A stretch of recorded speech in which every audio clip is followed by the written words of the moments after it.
Sunny Slope is where the organization started for me. It was the first building that I recall as the Arizona Humane Society. And so that was 20-something years ago. And 20-something years ago, we used Scotch tape and glue and everything else that we could get our hands on to hold it together.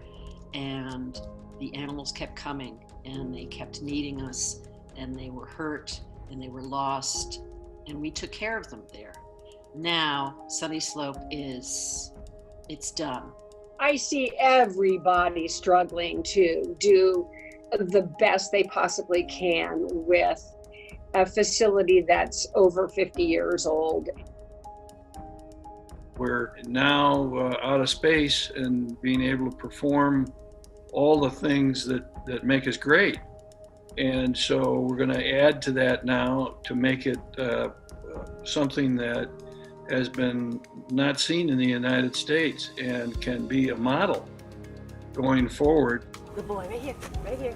Good boy, one more. I'm also very excited about the co-chairs of this event, the Withycombes and the Watts. I mean, we couldn't ask to have 4 people more dedicated than they are. First of all, we are big animal lovers. Keith and I are big animal lovers. We have 3 dogs and 2 horses. Those animals depend upon you, and they look up to you, and they're there when you come home, and they're always forgiving, and they're never holding a grudge.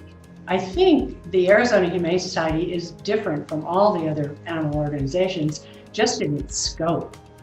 Everything that they do, everything from the EAMTs on the road.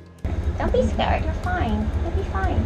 To our Second Chance Hospital, to our Parvo program. I mean, it's an enormous scope. There isn't much that we don't do or can't do at the Arizona Humane Society.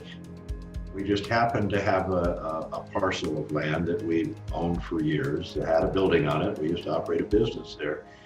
And it actually felt better to us, our location, than the facilities that they had been looking at. And I think for all the right reasons, just the location itself, the size of the property, et cetera. So it was a very feel-good moment for us when we decided that we had already experienced the usefulness out of that property ourselves. Rather than sell it, why don't we contribute it to the campaign and hopefully provide an incentive for others to do the same thing.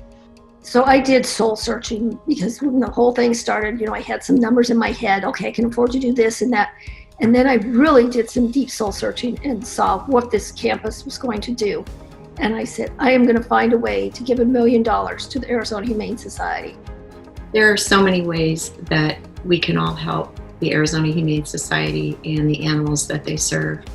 But right now, the most critical thing that we need is your support in helping us raise money to build this groundbreaking, beautiful facility that these animals and this staff and our volunteers so deserve. Our gifts and advocacy really matters. Things like this don't get done if people don't contribute their available resources to it. Give whatever you can. It's necessary, it's needed, and it'll be spent wisely. There was a person named Debbie Bisgrove, long ago and far away, who was part of the Arizona Humane Society, and she passed away, unfortunately.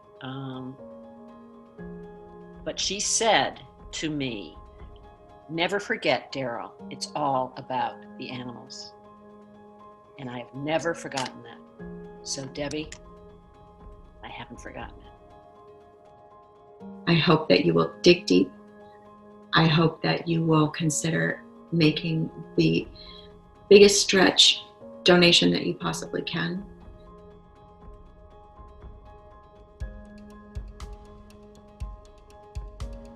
It's up to us to change the life of animals.